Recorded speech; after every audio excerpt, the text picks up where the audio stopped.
So then why are we looking at Vico? Vico is, we should probably say he's exceptional in sort of the way that Christina Pazan was exceptional, right? Which is like, today we look at this and we think, ah, that's us. That's something that we recognize. We like that. But when it was written, it was more marginal. It was more like the rare case, right? So Descartes and the kind of consequent portrait of rhetoric that comes out of his approach, which is basically get rid of anything that's not just logic and reason and, you know, rigorous certain truth. Everything else is to be suspicious or to be suspected. This is basically a direct like response to Descartes. In fact, Vico himself actually like took it upon himself to like try to respond to and correct Descartes.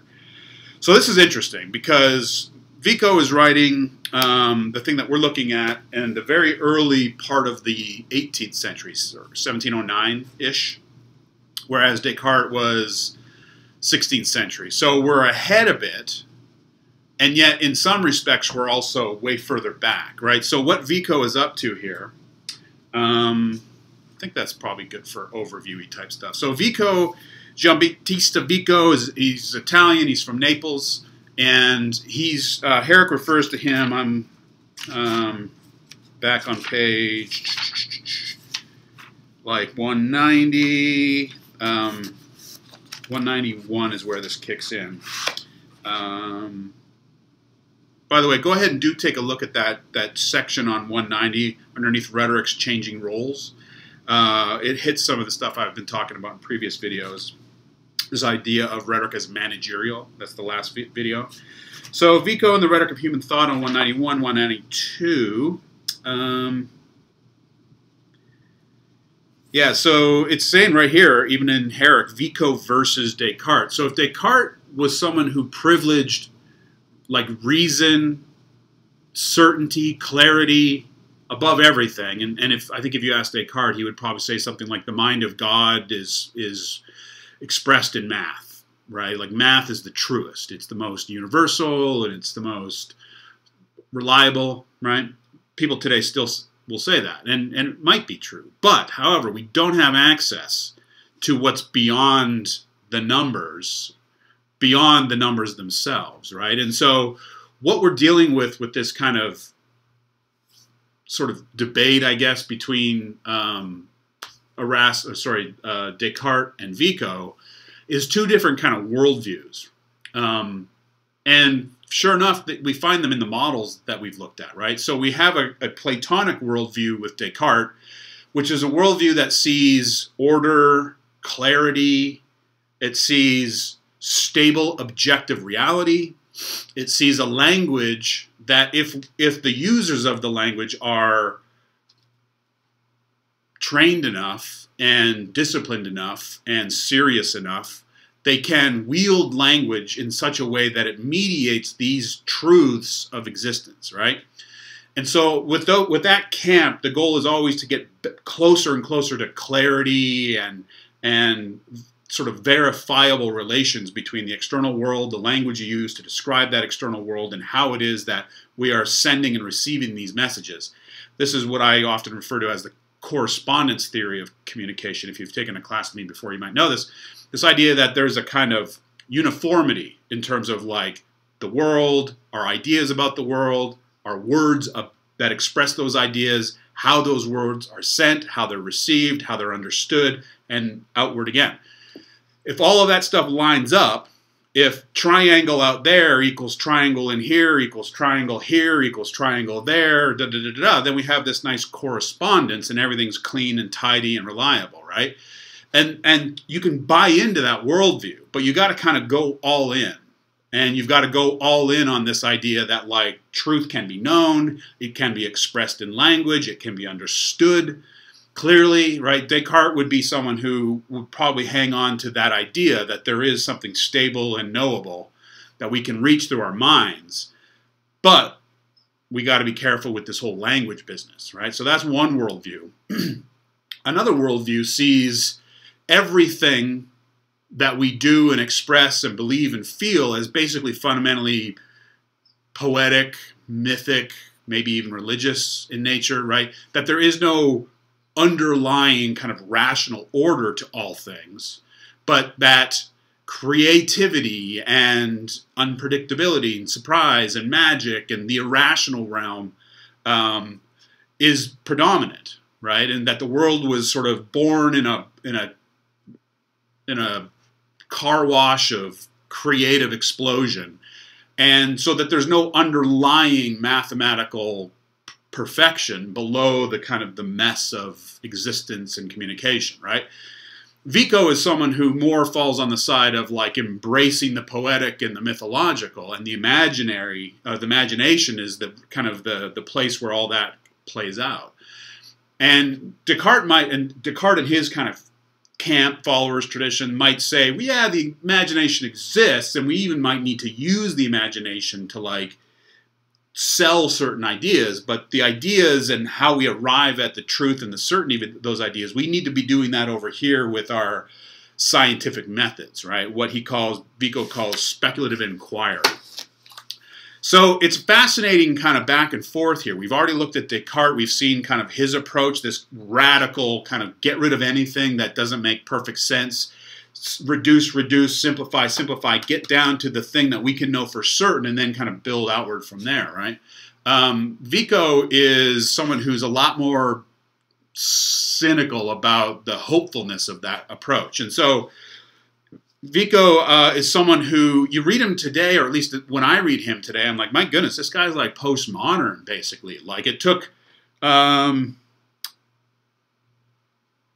225 years for society to kick back around to accept and even promote and celebrate the kind of stuff that Vico's talking about.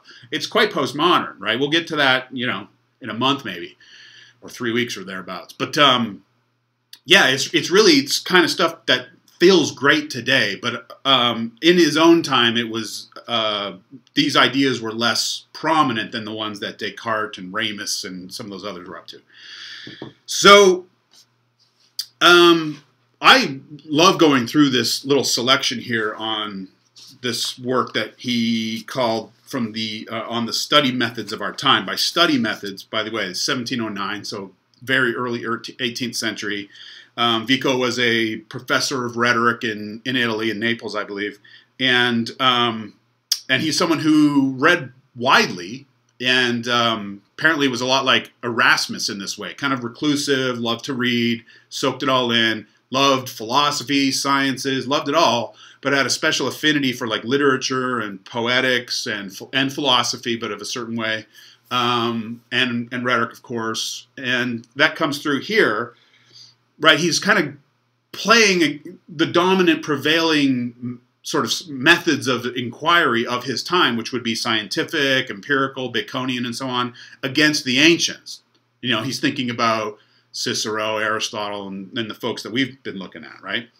And this is quite a great little, you know, collection of pages and thoughts here.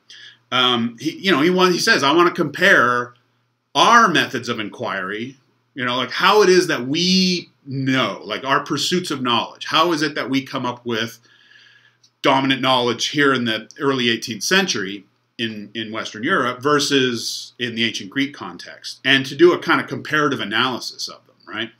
And so for the first few pages, he's basically saying like, we're better, the moderns are better he's breaking down his inquiry into page 866, left column. It says, right in the center, every study method may be said to be made up of three things: instruments, complementary aids, and the aim envisaged. So any study is like, where is it going? What does it want to do? What tools is it using? And then sort of like, what are some associated supports, I guess, for this inquiry? And if you look at instruments, and if you look at complementary aids, the moderns are way better off, right? So he spends a couple pages here getting at like, well, if you look at all the kind of the modernizing professionalization, essentially, of the academy as we know it now, you have these emerging disciplines. And I circled a bunch of these on 867, 868. He talks about geometry, he talks about chemistry, pharmacology, medical or mechanical medicine, anatomy, astronomy. So on the top right of 867, he says, as for astronomy, the modern telescope has brought within our ken a multitude of new stars. So, yeah, in the modern period, we have these science-based technological innovations that are radically changing how we know and what we know, right? The Copernican revolution and so on and so on. Right, the world is like is sort of bending and undulating in really interesting ways at this period, and it's largely because of these new instruments of exploration and discovery and inquiry and so on. He talks about geometry and physics. He even talks about the law. All right, so in terms of like our instruments and also the like institutional like spaces and opportunities for these kinds of studies is vastly improved over the ancients, where they were just kind of like making do with what they had, you know. So he acknowledges that the moderns are kind of superior in many of the ways in terms of like the processes of inquiry, right?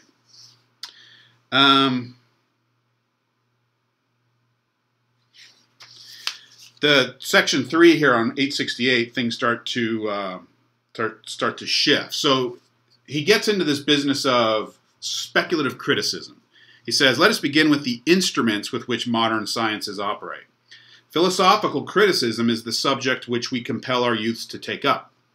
Now, such speculative criticism, the main purpose of which is to cleanse its fundamental truths not only of all falsity, but also of the mere suspicion of error, places upon the same plane of falsity not only false thinking, but also those secondary verities and ideas which are based on probability alone. Now, hopefully you're seeing the importance of what's going on here, right? Going back to our models, don't forget we had, the sophistic model is rooted in contingency. Things can change quickly, and maybe they should, right? The Platonic model is rooted in certainty, right? We've seen that plenty. The Aristotelian model is based on probabilities, right? Things that are reliable for the most part, things that we can kind of generally expect to be the case. And then the Ciceronian-Socratean model is about particularities, right? So he's actually using this language here, and he's saying that the new modern speculative inquiry is obsessed with certainty, and even to the like exclusion of the probable. Now, as you know, I've been saying several times in this class this semester, at least for my money, the realm of the probable and the particular, but especially the probable, the Aristotelian notion of, you know, how it is that we aim at things that we can know for the most part, rooted in common sense, rooted in our shared experience and so on. This is sort of the lifeblood of rhetorical engagement, right? Now he's saying that modern speculative criticism is opposed to any consideration of the probable, right? It's obsessed with true and false and certainty. Now, he thinks that everyone else, Descartes, you can see Descartes right here, right? This is sort of him responding to Descartes. Descartes' like, forget the probable. I want certain, right? I want absolute truth.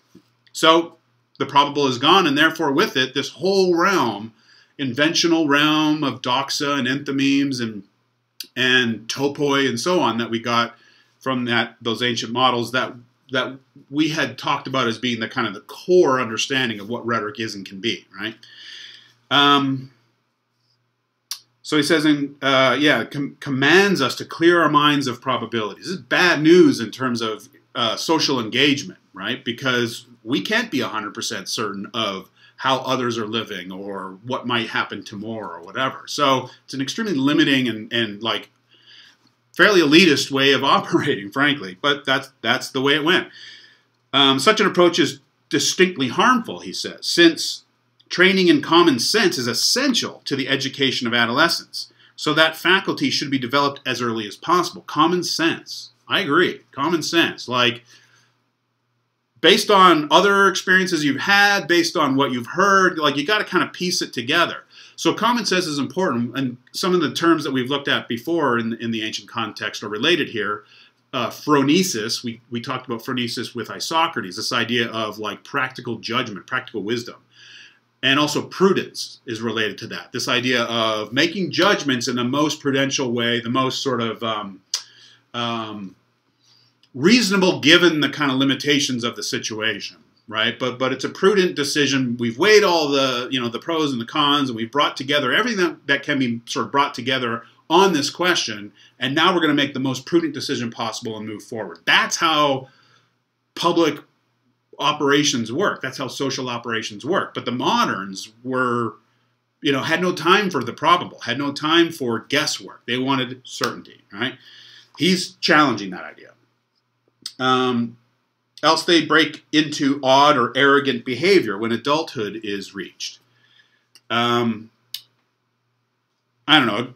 An example just jumped into my mind. I watched this show over the last few days with my wife on Netflix. Just popped up recently. It's by the guy who did Downton Abbey, Julian Fellows. It's called The English Game, and it's actually a historically based story about how it is that soccer, football, what we call soccer, started out as this very elite, high-class, aristocratic gentleman's game. And some, there were some kind of like working class clubs that got to participate in the league. But I didn't do the historical research, but it's interesting in the show, dramatically speaking. The guys who are in charge of the whole organization, the FA, the Football Association, there's like 10 of them. They come up with the rules, they come up with the judgments, they come up with all of the major decisions. Those same guys are a team playing against the other teams. So, like, the people who are in charge of the whole enterprise are also participants in the enterprise, right? And it's like, what? That's the very definition of sort of the corruption of privilege and bias and positionality and all the rest of it. But there was this fascinating kind of turn of events in this little mini-series where there was a club, a working class club from northern England that was having to travel to London to play this elite team, this London team, and it ended in a tie, and it should have gone into extra time, but the privileged guys said, nope, they were getting their butts kicked. So they were like, nope, no more extra time, we didn't decide in advance. And the guy was like, what are you talking about we didn't decide in advance? Like, it's soccer. We're tied. We should be playing extra time.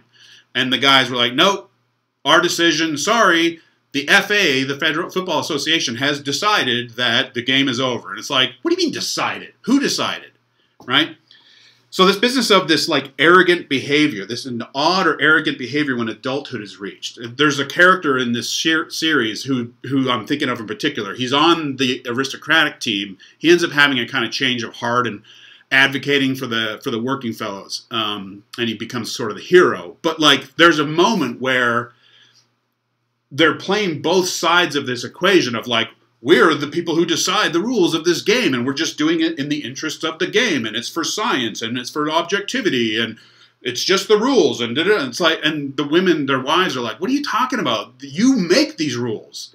It's like you invent this thing, and then you invent all these other things to protect this. It's like, it leads to arrogance, and it leads to this weird behavior, right?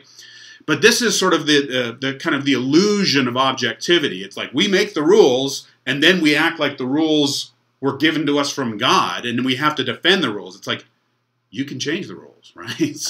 So you see that in a weird way, the kind of the collision of like an objective worldview. It's like, these are the rules, right? But also this more subjective Vico sort of worldview that's like, what do you mean objective rules? Like, this is subjective, and these are essentially kind of poetic activities. Like, you come up with this game, and then you create all this kind of appearance of objectivity and legality and procedurality, and it's like, it's all BS, right? It's just a bunch of dudes trying to protect what they have.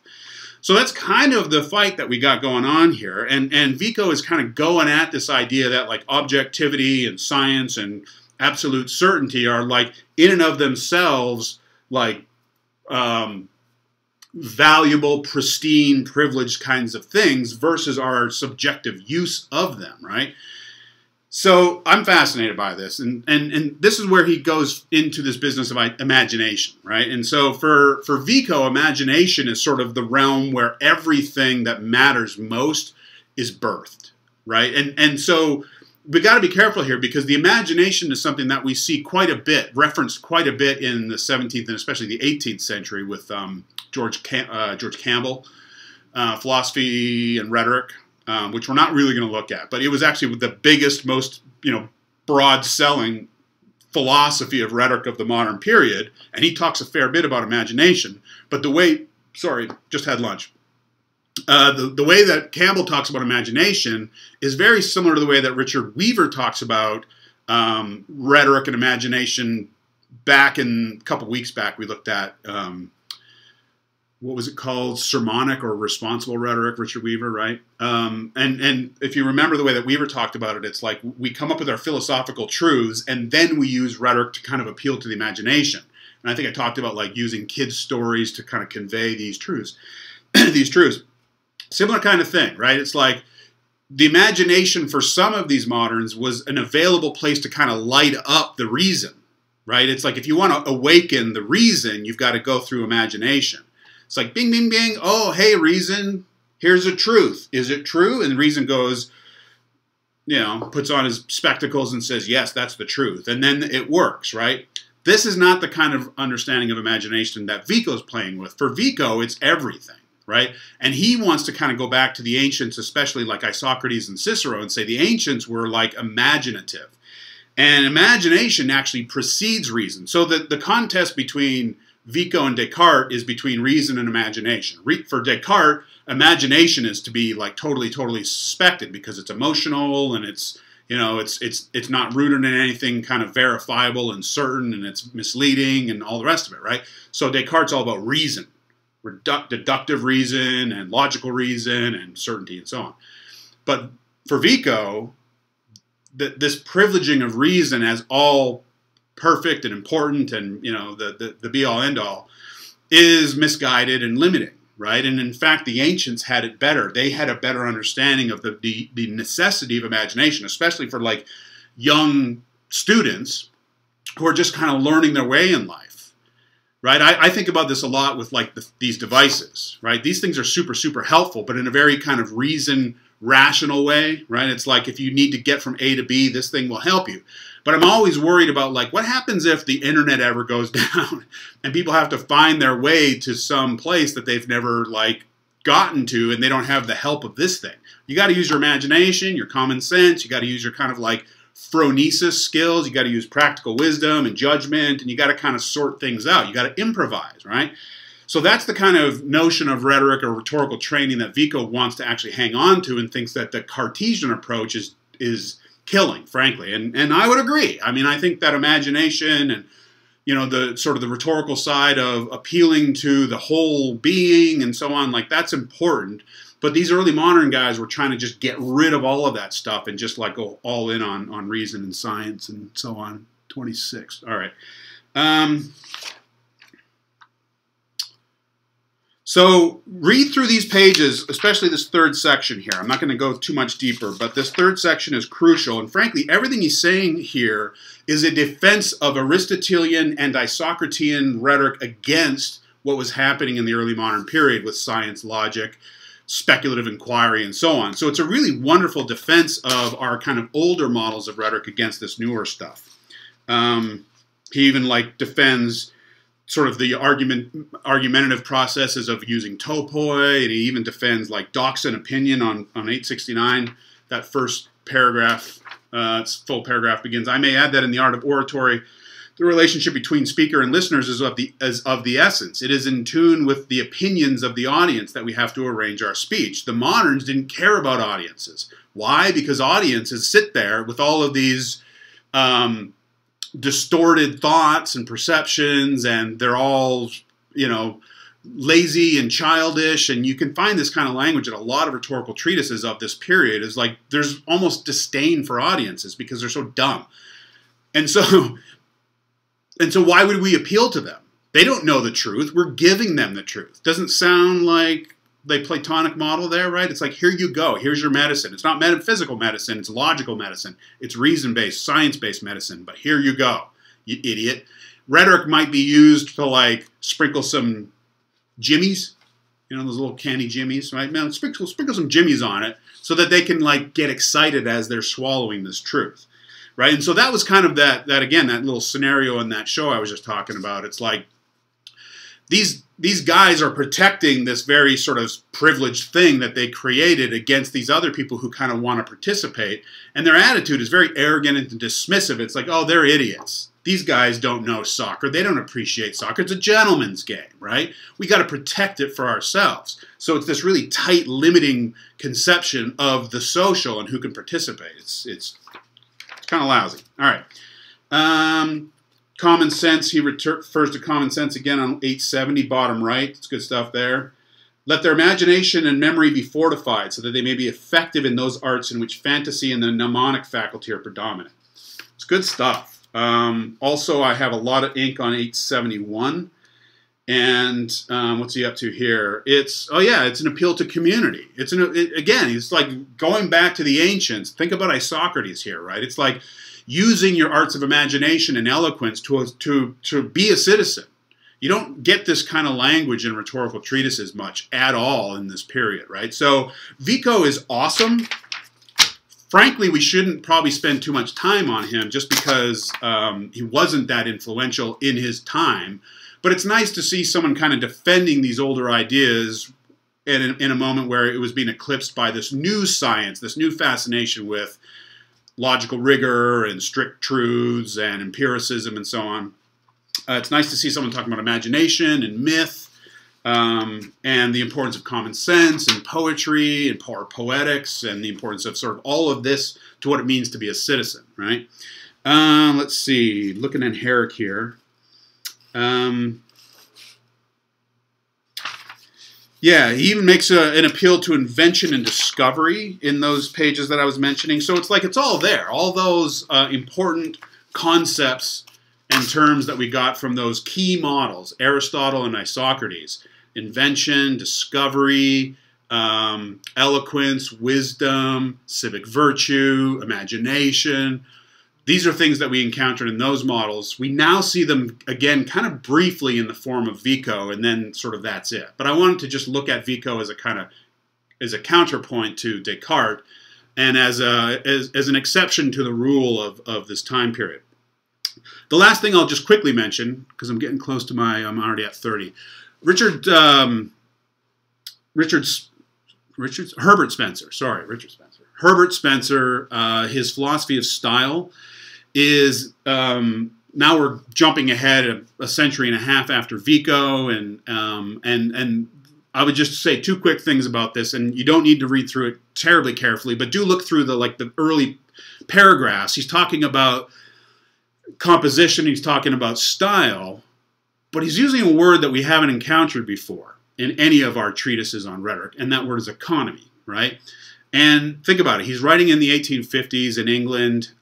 Pretty sure it was England. This is a time of railroad building. This is a time of engineering, mechanical engineering, civil engineering. This is like the ravagings of the Industrial Revolution. Sort of that's the context. That's the backdrop. And here he is talking about style using this whole language of mental exhaustion, right? And so he says...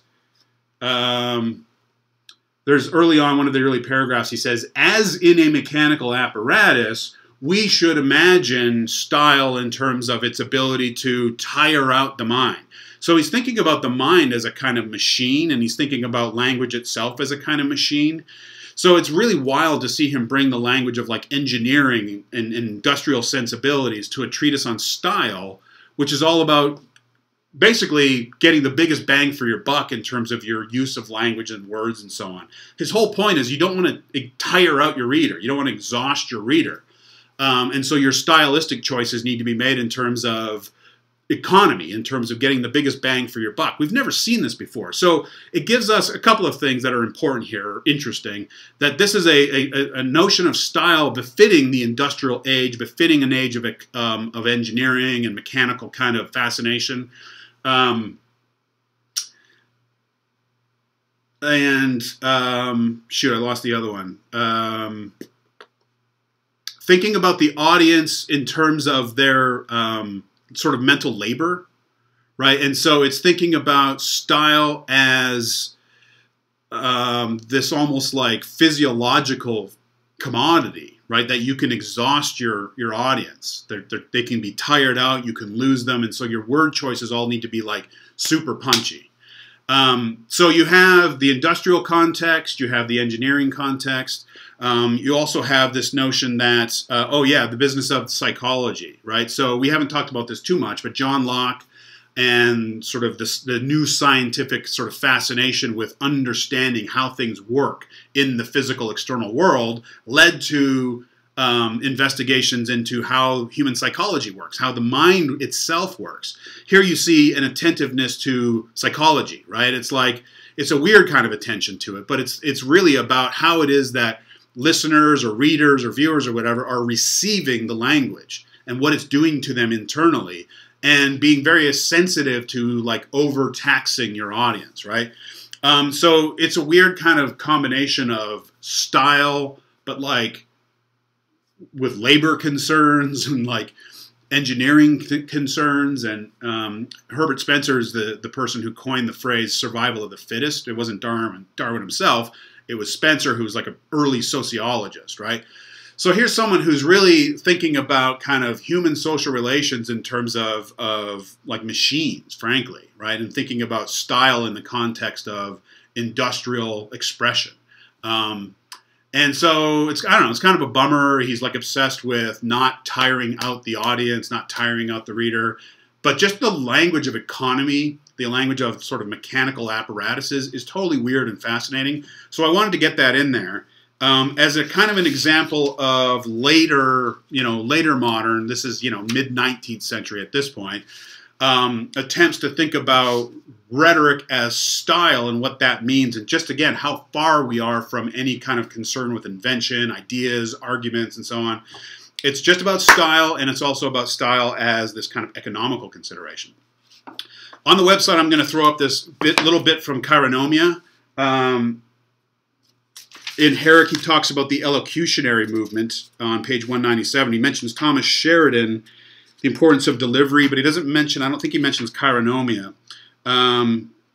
But later on in the 18th, 19th century, rhetoric, one of rhetoric's expressions is this elocutionary movement, which is basically training speakers to give presentations, but it's basically acting classes. And so this Chironomia thing is a treatise on rhetoric that's basically just talking about delivery. And it's literally just like how you stand and how you move your arms. And it's a whole kind of theory of rhetoric as standing, as like sweeping your arm. Anyway, it just shows you how far we've come from any concern with arguments, doxa, enthymemes, invention, right? So this is kind of like the extreme direction that rhetoric goes as style and delivery. And it's kind of like the outward limit case of just how bad things get for rhetoric, I think of, at least. It's like, oh my goodness, we have actors teaching rhetoric, basically. This Sheridan dude was an actor. And not that there's anything wrong with actors, but it's like rhetoric is a little more substantive than just sort of presentation and acting and so on. All right, but that's where we're at in this at this point now, kind of later modern 19th century period. So that's pretty fascinating. There's other stuff that we could look at here. I'd love to be talking about Hugh Blair and taste and so on, but that's about it. So Descartes, Vico, before them, we had Erasmus and Paisan. These are little kind of representative anecdotes, as Burke would say, of kind of some of the major trends and important stories of this time period. And I know this is over 30 minutes, but this is almost 40. So I was realizing before this video that this is actually the last bit of content before our next test on next Friday, which I think is a good thing. So it's Tuesday today. We've got, over a week after this video to be preparing for the next test. So you can be expecting some study help with the readings and sort of what to focus on. But that's it. It's just a couple weeks of content and videos. I know some of this stuff's a little strange perhaps, and this video is a little bit long, but that's all the content that you're going to be needing to worry about for that next test.